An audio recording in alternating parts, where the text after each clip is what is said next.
ನಗರಸಭೆ ವ್ಯಾಪ್ತಿಯಲ್ಲಿ ಸುಮಾರು ಒಂದು 25-30 ಉಸಿರಾಡದಂತೆ ಆಗದಂಥ ಪರಿಸ್ಥಿತಿಯಲ್ಲಿ ಇದ್ದವಾಗ ಮಾನ್ಯ ಜಿಲ್ಲಾಧಿಕಾರಿಗಳು ಕ್ಷೇತ್ರ ಪರ್ಯಟನೆ ಸೈಕಲಲ್ಲಿ ಎಲ್ಲ ಬೀದಿ ರಸ್ತೆ ಓಡಾಡುವಾಗ ಅದನ್ನೆಲ್ಲ ಗಮನಿಸಿ ಏನು ಈ ಒಂದು ನಗರದ ಸೌಂದರ್ಯಕ್ಕೆ ಮತ್ತು ಇದಕ್ಕೆ ತುಂಬ ಚಾಲೆಂಜಿಂಗ್ ಆಗಿರೋಂಥ ಈ ಒಂದು ಕಸವನ್ನು ತೆಗಿಬೇಕು ಅಂಥೇಳಿ ಪ್ಲ್ಯಾನ್ ಮಾಡಿಕೊಂಡು ಮಾನ್ಯ ಜಿಲ್ಲಾಧಿಕಾರಿಗಳು ಎಲ್ಲ ನಮ್ಮ ಕಾಂಟ್ರಾಕ್ಟರ್ಗಳು ಮತ್ತು ಸಂಘ ಸಂಸ್ಥೆಯವರು ಮತ್ತು ನಮ್ಮ ಇಲಾಖೆಗಳ ಎಲ್ಲ ಅಧಿಕಾರಿಗಳನ್ನು ಕರೆಸಿ ಇರ್ತಕ್ಕಂಥ ಎಲ್ಲ ಕಸವನ್ನು CND ವೇಸ್ಟ್ 2 ವಿಧವಾಗಿ ವಿಂಗಡಿಸಿದ್ವಿ ನಾವು. CND construction and debris waste ಮತ್ತು ಲೆಗಸಿ ವೇಸ್ಟು ಅಂತ ಆ ಒಂದು ಪರಿಮಾಣವನ್ನು ಮಾಡಿದವಾಗ ಅದು ಸುಮಾರು 9,000 ಟನ್ಗಿಂತ ಹೆಚ್ಚಿಗೆ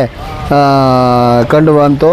ಆ ಪ್ರಕಾರ ನಾವು ಇದು ಮಾಡಿದವಾಗ ನಮ್ಮ ಕಾಂಟ್ರಾಕ್ಟ್ರುಗಳು ಮತ್ತು ಸಂಘ ಸಂಸ್ಥೆಯವರು ಮತ್ತು ಎಲ್ಲ ಪ್ಯಾನಲ್ ಡಿಪಾರ್ಟ್ಮೆಂಟ್ಸು ಲೈನ್ ಡಿಪಾರ್ಟ್ಮೆಂಟ್ಸ್ ಎಲ್ಲರೂ ಸೇರಿ ನಮಗೆ ಒಂದು ವಿಶೇಷವಾಗಿ ಬೃಹತ್ ಸ್ವಚ್ಛತಾ ಆಂದೋಲನ ಮಾಡಬೇಕು ಅಂತ ಮಾನ್ಯ ಜಿಲ್ಲಾಧಿಕಾರಿಗಳು ಮತ್ತು ಶಾಸಕರ ಒಂದು ಮಾರ್ಗದರ್ಶನದಲ್ಲಿ ನಾವು ಅದನ್ನು ಹಮ್ಮಿಕೊಂಡ್ವಿ.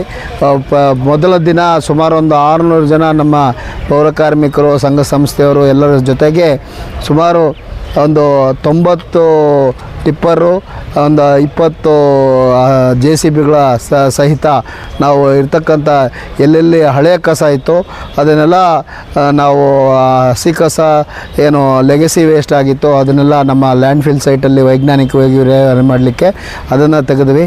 ಅದರ ಜೊತೆಗೆ ಏನು ನಮ್ಮ ಇದರಲ್ಲಿ CND ವೇಸ್ಟ್ ಅಂತ ಏನು ನಮ್ಮಲ್ಲಿ ಇತ್ತು ಆ CND ವೇಸ್ಟು ಸಹ ನಾವು ನಮ್ಮ ಲ್ಯಾಂಡ್ಫಿಲ್ ಸೈಟ್ಗೆ ಅಂತ ಹಿಂದೆ ತೆಗೆದುಕೊಂಡಿದ್ದಂಥ ಏನು ಜಾಗದಲ್ಲಿ ಘನತ್ಯಾಜ್ಯ ವಿಲೇವಾರಿ ಘಟಕದಲ್ಲಿ ಆ ಒಂದು ಹಳ್ಳಗಳಿಗೆ ತುಂಬಿಸುವಂಥ ಒಂದು ಕೆಲಸ ಮಾಡಿದ್ದೀವಿ.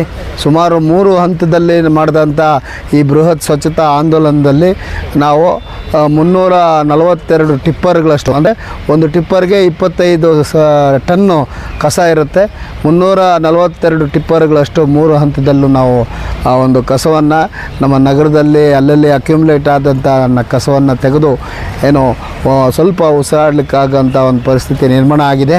ಇನ್ನು ಮುಂದಿನ ದಿನದಲ್ಲಿ ಇನ್ನೂ ಒಂದು 2 ಹಂತದಲ್ಲಿ ಈಗ ಅಳ್ದೊಳ್ದಿರ್ತಕ್ಕಂಥ ಎಲ್ಲ ಕಸವನ್ನು ತೆಗೆದು ಈ ಒಂದು ನಗರ ಕೋಲಾರ ನಗರವನ್ನು ಸುಂದರ, ಸ್ವಚ್ಛ ಹಾಗೂ ಲಿವಬಲ್ ಆ್ಯಂಡ್ ಲವಬಲ್, ಅಂದರೆ ನಾವು ಇಲ್ಲಿ ಜೀವಿಸುವಂಥ ವಾತಾವರಣವನ್ನು ಆರೋಗ್ಯವಂತ ನಗರವನ್ನಾಗಿ ರೂಪಿಸುವಲ್ಲಿ ಎಲ್ಲ ಸಾರ್ವಜನಿಕರ ಸಹಕಾರದೊಂದಿಗೆ ಮಾನ್ಯ ಜಿಲ್ಲಾಧಿಕಾರಿಗಳು ಮಾನ್ಯ ಶಾಸಕರ ಮಾರ್ಗದರ್ಶನದಲ್ಲಿ ನಾವು ಮಾಡ್ತಾಯಿದ್ದೀವಿ. ಮೊದಲ ಹಂತದಲ್ಲಿ ಸುಮಾರು 192 ಟಿಪ್ಪರ್ಗಳಷ್ಟು ತೆಗೆದ್ವಿ. ಎರಡನೇ ಹಂತದಲ್ಲಿ ಸುಮಾರು 90 ಟಿಪ್ಪರ್ಗಳಷ್ಟು ತೆಗೆದ್ವಿ. ಅದಾದ ನಂತರ ಇನ್ನೊಂದು ಹಂತದಲ್ಲಿ 54 ಟಿಪ್ಪರ್ಗಳಷ್ಟು ಕಸವನ್ನು ತೆಗೆದ್ವಿ. ಆ ಒಂದು ಪರಿಮಾಣ ಬಂದು 7,000ಕ್ಕಿಂತ ಹೆಚ್ಚಿಗೆ ನಾವು ಈಗ ನಗರದಿಂದ ನಾವು ಕಸವನ್ನು ಬೇರೆಡೆಗೆ ಸಾಗಿಸಿ ವೈಜ್ಞಾನಿಕ ವಿಲೇವಾರಿ ಮಾಡಲಿಕ್ಕೆ ನಾವು ಅವಕಾಶ ಮಾಡಿಕೊಂಡಿದ್ದೀವಿ.